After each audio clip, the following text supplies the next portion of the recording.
Angie. Welcome to What Lights Us Up. I'm so excited for this free coaching session today and all of the intentional wisdom you're going to let all of our listeners know. So welcome to the show. I'm excited to do this with you, Christina. I know we met well over a year ago at Cara Duffy's holiday party. She was also a previous podcast guest. And at the time I hadn't started the podcast, but I remember going and I knew that I wanted to network with powerful entrepreneurs. Cara Duffy's podcast, for anyone listening, is Powerful Ladies Podcast. Yeah. And she has a whole network of people that are powerful entrepreneurs. And I remember seeing you and I thought, wow, she looks so powerful. I need to walk up to her. And I was not that type of person before. Oh. I was so quiet, afraid to approach others. I remember walking up to you and you were just about to launch your book, The Non-Negotiable Self. And I know you were inspired to write the book because of your career in business and life coaching. Yeah. What inspired you to dedicate your career to helping others find their most non-negotiable self? You know, it was coming through my own process of doing so. I was in a field of work that I didn't necessarily love. I was good at it and it was helping people, but it wasn't quite like hitting the mark for me. You know, it wasn't really penetrating deep enough to where it was like, this is so exciting to wake up every single day and do this. I always loved helping people. I've always been a helper. I consider myself more of a healthy helper now, you know, versus before when you help way too much. But I used to want to be a nurse. I used to want to be a psychologist. So I always knew I loved helping. And when I took the time to go through my own journey to discover what lights me up, right? Like what really fills me up, I found this ability to create the very best life that I wanted. And I was like, how do I not help people do that? All of a sudden, I was excited to wake up every single morning. And once I knew my values, and we'll talk more about all of that, it was like, I have to help other people do this. It feels wrong if I don't. And so that's really what inspired me to move full-time over into private practice coaching. Wow. Okay. So, but you come from a background of finance. Right. So that's so different. How did you find, so I think it's really hard for people to get clear on, number one, what lights them up, especially if they're in a world where they're not happy. They're just going through the motion. They're doing what they should be doing. They think what others should hope that they should be doing or conditioned to do. How can you get really clear on finding what brings you joy, and how did you actually improve your life or create the life that you wanted that then ultimately helped you help others? You know, I'm very fortunate that I didn't grow up in a childhood that kind of gave me that space. I grew up with an alcoholic mother, and so it was very volatile, and I didn't really make space for myself to have my own feelings, to have my own wants, desires, anything like that. It was a constant state of vigilance to find out like who I needed to be, what I needed to do. So I was very fortunate to have a husband who knew what he loved to do and did it all the time. And so, you know, he would say to me like, you got to find your thing, you know, like you have to, he loved surfing. And I mean, we were like 20 years old when we got together, and he loved surfing. And he was like, what is your thing? You have to find your thing. Like there has to be something more for you than always just kind of like tending to everybody else. So that's really what sparked my journey of going, okay, well, what is my thing? You know, I for a long time thought my thing was just making sure that other people were happy. And that's what made me happy. So that sent me on my journey of figuring out my values and deciding, you know, what really lights me up. And the beautiful thing is that once you know what your values are, you have a compass and you have the pieces of a puzzle to put together to create this best life. It really becomes that simple. And most people don't know what their values are. We have them at a young age. And what happens is society grooms us, and we go through school and we get in relationships, and it almost like forces them right out of our space. So all of a sudden it is like, well, what does somebody else want from me, and how should I act, and what should I say, and what should I do? But when you come back to your values and you discover what those are, then the pieces are right there in front of you. It just becomes your responsibility to put them together and to live them every day. Okay, so let's unpack this. Yeah. So someone knows what their values are, and they really want to pursue what lights them up. Like, say, for instance, they have a podcast. Yeah. And they love doing the podcast. But then there is a part of them, I have to pay my bills, I have this lifestyle I'm used to living. How do I support myself paying my bills financially while designing this life around my values? How can we really start to sort of create that life? I know it doesn't happen overnight. Sure. But how does one start to do that? I'm a firm believer that if you are really passionate about something and it truly lights you up, that if you keep pursuing it and growing it, and I don't mean just like making it bigger, but wider, taller, all different directions, right? That it will produce money for you, that the money will follow it. So I have never thought, when I started to coach, I never approached it from a money perspective. I approached it from, this is what I love to do, and if I go out and I impact and I change people's lives and I work with them, the money will follow. I didn't set out to be $1 million coach or $1 million bookseller, anything like that. It was just like, this is what I love to do. I'm going to put it out there and they will come. Build it, they will come. And so the same thing with a podcast, right? If you love podcasting and you just, well, let me back up. Let me ask you a question. You're in the coaching seat here. Let's do it. I love it. What do you love about podcasting? It literally lights me up. I love the connection it brings with other people. Okay. So you love connection. Yes. And what else? What other kind of joy do you get when you sit down here and you do this podcast? Gosh, that's a great question.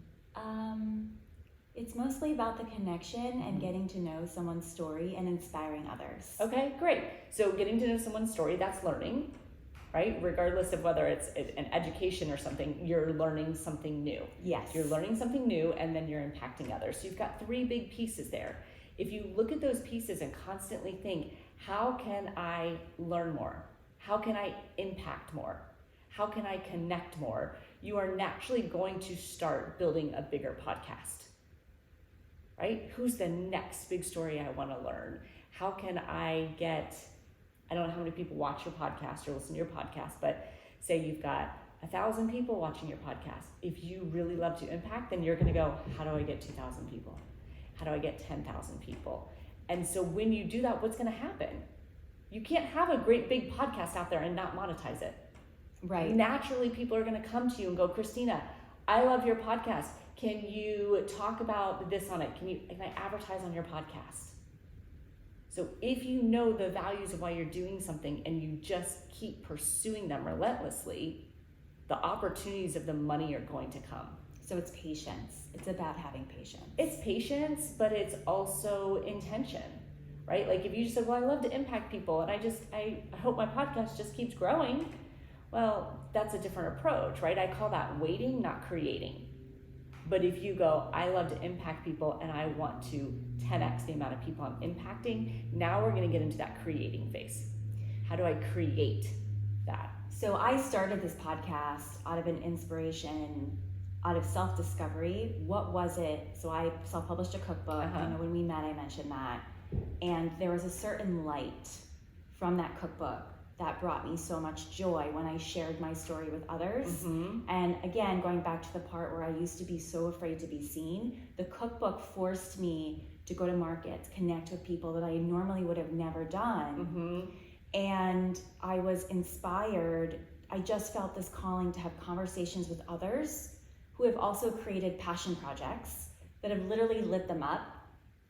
Sort of like a self-discovery of what helped me create something I had no experience in. Mm-hmm. Because I know there are others out there like me, and then together, what a powerful conversation we can have. And that's how the podcast was born. And now that I look back and I think, how do I find these guests? And I'm so lit up after a conversation. I literally just invite people to have conversations that I want to learn from, mm-hmm. and that I want to grow from, and that I want to have inspiration from. Right? Yep. How do you feel we can find inspiration for finding our thing, right? I think part of it is being open mm-hmm. to receiving that inspiration. Yeah, first you have to create the space, right? If most everybody that you know is at max capacity, there is no room. Nobody has time for anything. We have packed our schedules and our lives full with everything that we need to do, that we should do, that other people want us to do, whatever it may be. So we first have to create space, because the number one objection you're going to get is like, I have no time. Well, I would love to get my values in, but I have no time. So you have to consciously make space so that your mind now says, okay, if I find what lights me up, I'm actually going to be able to do it. Because subconsciously, if you have no room, who wants to find what lights them up? Well, that would just be torture. Well, I know what I love, but I can't do it, So we have to make the space first. Get rid of the things that don't light you up. Get rid of the things that you should do, but that you don't want to do, that you don't like to do. And I don't mean like pay your bills at work, right? But like some of the other things, and I know everyone can relate to that. So you have to make that space first. And then when you make the space, you start going down memory lane, and you start thinking about like, well, when was I really, really fulfilled? What's the last thing that brought a deep smile to my face? When do I feel like the butterflies in my belly and my heart palpitating, with excitement? And you start to think about that. And I've had some clients that are like, gosh, I haven't felt like that since high school. It's like, oh yeah, what were you doing? I was on stage. I was performing in a play. And it's like, you see their face light up. It's like, what did you like about that? I love making other people smile. I love commanding, a stage and entertaining people. I love for a moment to take people out of their day-to-day chaos and give them a different experience, right? And it doesn't mean that this person's going to go back and get on stage, but now we know, like, these things light you up. How can we put these in today's world for you? So we got to go down memory lane and figure out those things. And sometimes it's last week, sometimes it's on a vacation often, and it's not because you're on vacation, it's because you have the space to do the things you love. Or it could be a long, long ago memory. Or it could be someone you meet. Your husband helped you find your right. thing. Give me the space for it, the permission. Right. So, I've had podcast guests that have inspired me to, I lost my job last summer. And since then, I've taken a whole transformational journey. I'm now a consultant. I decided that I wasn't going to work for someone else. I decided that I was capable to create a life that I wanted, that I had the power to create financial abundance for myself. Right. But I struggle with that work-life balance. How can we best show up for ourselves in all of the noise of life? Because like you say, I actually think I'm the only one that's overwhelmed, jamming my schedule, because I'm looking at everybody else and like, they look so put together. I have no idea that they've jammed their schedule too. How do we stay calm? And presence was another thing that popped up when you were talking. Sure. Yeah, presence is huge. You've got a couple different pieces there. First of all, you're saying like stay calm and be present, but also like, how do you balance this? How do you kind of fit this in? And it's intention. I think that most every person out there is what I call a time optimist. We think we have enough time, and so we don't intentionally carve things out in our schedule. But if you really take the time to say, here's my values. I love this work that I'm doing as a consultant, but I'm only gonna allow it to take up this much time. I also start with my non-negotiables, right? Like there's several non-negotiables for me, not just the ones I wrote in the book, but like the personal ones for me, that they have to get calendar time before anything else. The first thing I do is spend an hour and a half with myself every single morning. Nothing will get in the way of that. Nothing gets scheduled before that. It's a non-negotiable. So you start to carve out your schedule intentionally with the things that are non-negotiable for you, and then you start to fill in the other things, and all of a sudden now you're in the driver's seat. You've intentionally created a life full of the things that you love. I love to work. Love the work that I do. But if I am not intentional about it, I could easily take up 12 to 14 hours a day with work. Is that ultimately going to make me happy? No, because I'd be dropping so many other values that are key for me to be fulfilled. So I've got to put those guardrails on. And as I grew my business, it was like, okay, I don't work with clients on the weekend. I don't work before 8 a.m. I don't take a client after 4. Like, you gotta put these guardrails on so that you can keep intact your other values. And did you initially, when you started out, was it a learning process as you went along? Oh, heck yeah. My husband was like, seriously? Like, how much are you gonna work? And I'm like, I just love it, you know? But you kind of have to get corrected, you know, self-corrected, or somebody else brings that awareness to you where you're like, yeah, I know, okay, this isn't gonna be good, you know? But again, you have no chance of doing that unless you know what your values are. Right. And so you talk about your morning mindset journal, and in it you have, of course, list your values, right? And then it's a daily morning practice, journaling practice. And you list out the intentions for the day. We can list out our intentions, and then we go out into the world and someone flips us off when driving, or we spill soup on ourselves during lunch, or someone that we face that we work with is in a really bad mood, or schedule falls out, something that we had scheduled. How can we stay focused on what we've intended for our day? You know, I mean, there's a couple pieces to that. One, you have to be committed. You have to trust yourself and be committed. So they can't just be like good intentions, you know, and hopefully they happen. If I write an intention in my journal, it's going into my calendar. Like, if it is a mindset piece, that I'm committing to it from a mental standpoint. Like, for example, if I said, I'm going to have a very calm, present day today. You know, maybe that's something I'm working on. It was one of the first things I worked on, actually, was being peaceful. So if I said, I'm going to be very calm and present today, that's kind of locked and loaded in my head. And so that's a mindset piece that I've taken responsibility for. That is a controllable of mine. Nobody can take that away from me. Not the person who flipped me off, not the soup that spilled on me. That is my responsibility and my controllable. So I commit to it. If you have a relationship of trust with yourself, then you follow through. You have to build that, and we can talk about that. But the other aspect is, if it's more of like an actual item that's going to take up time in your calendar, you've got to schedule it. Because again, it can't just be like, I'm going to intend to do this, but if it works out, it does. If it doesn't. So if I know that I'm going to write a chapter of a book, then I have to look at my calendar and go, can I fit this in there? And I'm going to schedule it in there. And then again, it comes back to your relationship of trust and commitment with yourself. So we have to it's a process. You got to go through this awareness of do I have the time and capacity to do this? Yes. Am I willing to commit to it and see it through? Yes. And then you go do it. Now, does it always work perfect?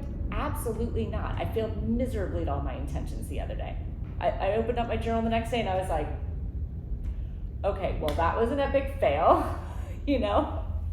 And I was like, okay, it happens, right? We are not perfect humans. We're not perfect people, we're humans, right? So we are flawed. And that's why I asked the questions in the journal. What got in the way? What did you learn? Because if I just let it fail and didn't learn anything, well, what good is that? But if I can go, gosh, I should have planned better for this. I could have done this. I could have done this. What did I learn? And I list that out. Now I'm well equipped for the next day. That's not going to happen again. And that practice helped you write your book, right? You talked about that, where you sort of took every day a little bit of time to write. Yeah, it was huge, because writing for me, I mean, just a little backstory. I shared this at my conference last month. I was in first grade when I was told I had SLD. I had a slow learning disability. And to this day, I don't even know if that was accurate or what, but for some reason, I was not a good reader or writer back then and had to go to special classes. So I have had that story forever in my head, right? I'm a terrible writer. I always thought English was the worst class for me. Math was so much better. I mean, obviously probably was, given my background. But when it came time to write this book, I was like, how am I going to do this? I'm a terrible writer. And that's really what kind of prompted me to really commit to writing it, was to break through that story. So yeah, every day was a super difficult challenge when I would sit down to write. And so as you bring up, every day I would commit to write, And if it didn't happen, it was like, what got in the way? Okay, oh, I can't write between clients. I need more space and time than that. Great, the next day, what got in the way? Oh, I don't want to write after work. I'm too tired and I want to be with the family. Okay, and you just keep trying, and then finally you found your sweet spot, you know? And I found that I loved writing it, 4 a.m. in my bathrobe, sometimes 3:30 at my desk in the dark. And it was like, that was it. Is that where the inspiration for the morning mindset journal came from? No, actually the morning mindset journal birthed a long time before the book. And the book really came out because so many people, back up, the morning mindset was created for my clients, for myself and my clients. Like I had always used it. And then I started sharing it with clients because I was like, look, this is how you get in the driver's seat of your life. This is how you start controlling your mindset, how you start manifesting what you want, all these pieces. So I would give it to them, but they had contact with me, so they understood the process. Well, what happened is they wanted to start sharing it with people. And so then people would get it, but they were like, well, what does this mean? And how do I do this? And how do I do this? So I was like, all right, now I've got to write a book to explain all this to people. So the book actually came after that as a way to guide people through the process and to help them understand the real meaning behind it. Okay. So the morning practice, you've always been a morning person? Not at all. No, my husband and I laugh because he used to say to me at like 9 a.m, he's like, are you going to sleep? You're wasting your whole day. You're going to sleep the whole day away. Oh, that is so funny. And I was just like, what's the difference? And now I'm like, I love to get up at 4 o'clock in the morning now. Love it. And he's like, why? So what would you say to someone who's not a morning person but wants to adopt your practice? First of all, if you're not a morning person, it's because you don't love the way you start your mornings. I almost guarantee you. So good. You don't like your mornings. That is why you're not a morning person. That's so good. And I mean, I used to wake up and my mornings were rushing around the house, trying to get everything done really early, like cramming too much, looking at emails. Like it was all this stuff that was like, why would I want to wake up to that? Why do I want to start that any earlier than I have to?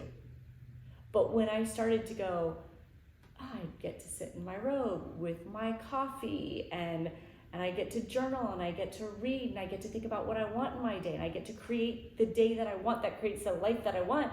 Who doesn't want to wake up for that? We wake up for vacation. We wake up when we're excited about something. 100%. Yeah, kids, you're going to Knott's Berry Farm, you're going to Disney? Great, I'm up first thing in the morning. You want to go to school? No, you don't want to wake up. So you have to create a morning that you're excited to wake up for. That is so great. I've never thought of it like that. It's key. So in the journal, you also talked a little bit about manifesting, and it's one of your prompts is a prayer. Yeah. I do believe sometimes I'll ask spirit guides for help on something, universe, whatever that someone believes in, right? God, higher power, source. I do believe we get help. I believe we're sent signs. I believe we're sent synchronicities.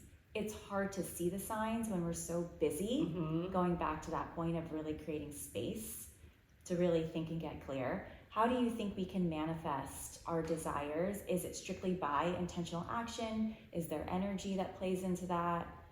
It's a combination of it. Going back to this calm and present, like we have to have some of that in our life in order to see what's in front of us, because the majority of people function at least several minutes, if not hours ahead of where they are. Right? Most people don't just sit here in the now. They're thinking about what's going to happen. Is this sales call going to go well? What's this meeting going to be like? What am I going to cook for dinner tonight? Like, we're always a few steps ahead, which means we miss everything right here. So part of that work is to understand how to be present in the moment, because that's where you see your signs. We don't see future signs, we see present signs. So that is definitely part of the work. But the morning mindset journal does another component of it. When you sit down with yourself, one, you're practicing being present. You're in the present moment, writing and thinking about yourself. So that's an act of doing a present moment activity every single day. So anything you do every single day for a long period of time, you're going to get better at. So every morning when you sit down with yourself, you are getting better at being present. So that's helping. The other aspect of it is when you start thinking about what you want, when you start visualizing, when you start putting the prayer out there, when you start finding gratitude for things, you're literally changing the way your mind is thinking. And so if you say, Gosh, I pray that, my podcast grows to impact, 1 million people. Your brain starts to realize this is what you want. So how do I start taking action? So it's not just manifestation like, woo-woo-y, I'm just going to throw it out there and hope it happens and it's some kind of magic that falls upon you. It's literally that you are now engaging your mind to work with you. And most people just don't do that because we are very reactive beings. It's like, what do I need to do? Okay, I react to this, I do this, versus morning mindset journal. It's a very proactive approach. What do I want to create today instead of what do I need to react to today? Aligned action. Yeah. That's a huge part of manifestation. Huge part. And I think the other thing, just thinking about holistically, of how you've built your coaching, I've always been a very high achiever. Worked in corporate my whole life. This is the first time I've ever been my own boss. But I was told by a former boss that my greatest success will depend on how much I can bring people with me. And you've built a career to bring people with you on your vision, in your morning mindset, with your non-negotiable self. It's all bringing people with you.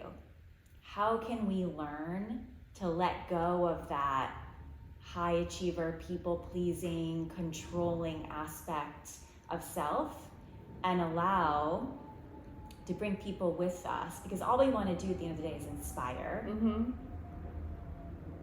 So how can we help bring people along with us?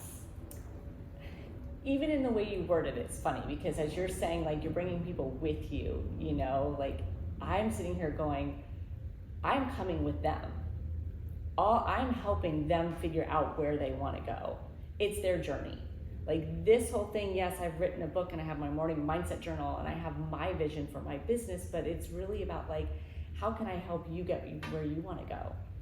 And so I think it's a shift of how you look at it and what you can and can't control.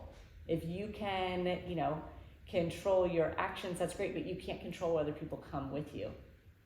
So for me, so true. I just look at like, okay, well, where do you want to go? And then in a bigger force, we're coming together, right? Because if everyone's living their best life of intentionality and serving their purpose and being fulfilled, then great, yeah, we're all moving together, but everyone's going to have a different way to get there. So if I just said, and there are some people out there like this, where it's like this cookie cutter approach, this is what you need to do. I've never worked that way. Yes, I have a journal that's going to help in some aspects, but one thing I say about it is use it the way it works for you. This is your life. This is your plan. You have to own it. You have to trust it. Yeah. But I don't want to like avoid the question you asked about the higher achiever self or the people pleaser, because it's super important to recognize how you typically label yourself. And I'm a big fan of the Enneagram assessment. I don't know if you're familiar with it, but you said achiever and helper. Yes. People pleaser. Right. So it's like understanding who you typically show up as that was created from your childhood on is super important, because those subconscious experiences have formed a certain belief about yourself. And until you see it as a separation of you, then you continue to just live in it. But once I saw that, like, wow, I'm a people pleaser because of these things, I could step aside from that and go, I don't have to do that anymore. I can be a helper from a healthier place instead of being a helper from being valued and loved. So just as much as an achiever, like you can step aside and go, well, a really healthy achiever would be achieving and inspiring others, but not because there's a fear of not being good enough. Right. That's so key. And how do we retrain ourselves against those limiting beliefs? Because you talked about it earlier too. Yeah. It kind of keeps you from being your best self, right? How can we become our best selves and fight against those limiting beliefs or ego, whatever we want to call it? You have to decide what new beliefs you want. 85% of our thoughts, 85-90% come from our subconscious. So it's everything that we've been wired with already. So we now have a responsibility to go, okay, well, I know that's the way that I've been wired, but what I want to believe and what I do really believe if I say it is this. So I'm going to tell myself that every single day, sometimes multiple times a day. And that's where the affirmations come into play. It's why they're in the morning mindset journal. Like I said, one of the first things I wanted to do was be a peaceful person. And everyone's always like, seriously, you were not peaceful? Yeah. I was super reactive. I yelled a lot. I yelled sometimes that my voice hurt. Really? After yelling. Yeah. So you ask my kids, so. Oh my gosh. And it was one of the things, that's why I grew up. My mother yelled, my mother smacked. I never smacked, but she was a smacker, she was a yeller. Everything was a problem, everything was a big deal. So that's just the way I grew up. But I had to consciously say, like, no, that is not who I am. I can be peaceful. And every day in my morning mindset journal, I wrote down, I am peaceful. I am calm. I set intentions to be peaceful and calm. And then when the opportunity would arise, I would have to take that responsibility and be that way. My kids would do something, I would feel it and be like, I'm calm, I'm peaceful, I'm calm. And I would literally just say this, and I could feel, my pulse settling down. I could feel the heat leaving. And you do that again and again. And now I'm totally reprogrammed with a whole new set of beliefs. It is actually very, very hard for me to get wound up and upset about something. Wow. Really, really hard. Even if you face someone that's upset. Yeah. Wow. Yeah. Because I have a whole new subconscious pattern and belief. Wow. And it takes time, don't get me wrong. I mean, that was a long process. But yeah, it's just the way of life now. Like before, the way of life was yelling and screaming and reacting. Right. And what would you tell someone who's facing an illness maybe that they can't change, like something outside of themselves that they can't change, but they want to adopt a more positive mindset? Yeah. I mean, you like controllables and uncontrollables, right? You can only control certain things. If you can't control the illness, you can absolutely control what you think about it. And some people will want to kill me for saying that, right? Because they're like, you don't know, you don't understand. But I'll give you, the book, A Man's Search for Meaning by Viktor Frankl. The epitome, right, of living in a concentration camp and not allowing someone to steal his mind, no matter what happened to him, no matter what shame and torture, anything, right? He was like, I still have the power to believe what I want to believe and to feel the way I want to feel. You can't take that from me. And the same thing with anybody in a situation where they have an uncontrollable, you still have the power to choose your feelings and to choose your thoughts. And not only have the power, but it's 100% your responsibility. If you give that up, that's choice. And even though it's hard, you got to choose your heart. So decide what you want to think about this. And then every single day you program it into your mind, and then you'll see your actions will start aligning with that, and everything changes. I love that. What lights you up most about this whole journey that you've been on, from career to corporate career to coach to author? What has been the most fulfilling for you on this journey? Seeing people change their lives. Seeing people think that they weren't worthy or they weren't capable, that they would never get out of the darkness. My clients range from all over the place, but like, no matter what, if someone thought they've got a bad past and they never think that they could be so successful, and that changes. Or they thought they've had such horrible anxiety and depression and low self-confidence, they didn't ever think they'd see the light, and they have. Or somebody who just thought that like they had to stay in this little box because this is always how they've been judged, but now they see themselves differently. Like those major life transformations are just like, I don't know what's better than that. I don't know. It's incredible. And how did you grow your impact? Because you're now a motivational speaker and you have a podcast. So your audience has grown incredibly. Do you feel that your light has just naturally allowed that growth? I do. I'm not a marketer. I literally don't spend money on marketing anything at all. I should say one correction: when I had my event last month, we absolutely put ads out to get people to the event. But other than that, that's it. I don't do ads. I don't do anything to reel people in for coaching. And it goes back to what you were saying earlier, like, how do you make money on something you love to do? You do it really, really well. You do it with so much passion that people are drawn to you.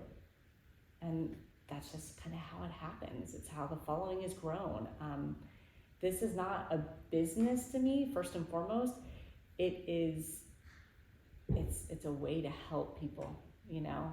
And if I always approach it from that standpoint of helping people change lives, then how do you not grow a community around that? And so these people I still keep in contact with people I coached years and years and years ago that'll still send me a message and be like, oh my gosh, you'd be so proud of me. Look at this, look at this. And I'm just like, I am, you know? So I love that. I love that. Yeah. Well, this has been so great to sit down with you and chat with you. Yeah. Can you tell everybody how they can find you, follow you? Absolutely, yeah. And this has been really great. You asked such great questions and so thoughtful. And I really hope that what you asked and what I shared really did light somebody up and inspire them to create change or just have a different awareness. But for those that want to follow, Angie Wisdom Life Coach on most platforms, Instagram, YouTube, LinkedIn, you know, just my name. It's a pretty uncommon name, so if you Google Angie Wisdom, you'll find me. It's perfect for what you do, though. Yeah, everyone always are like, how did you pick it? I'm like, he was 6 foot tall, he was blonde. I'm like, what do you want? What do you mean, how did I pick it? Like, everyone always thinks it's a business name, and I'm like, no, that's really my name. It's incredible. It's like literally what you do. It's Yeah, like meant funny. to be. Yeah. There's a name for that. I always forget. There's a grammatical name for people who have the last name that matches what they do, like shoemaker, and they make shoes. Oh, how funny. Yeah, I have to look it up because I forget. There's actually a term for that. Oh, that's funny. Yes. But yeah, follow me along on Instagram, YouTube. You'll see that what I do is just constantly put out information to impact and inspire people, and that's really about it. So if people are looking for that, then you'll find it. Powerful inspiration. Mm. Definitely. Thank you. Thank you. That was fun.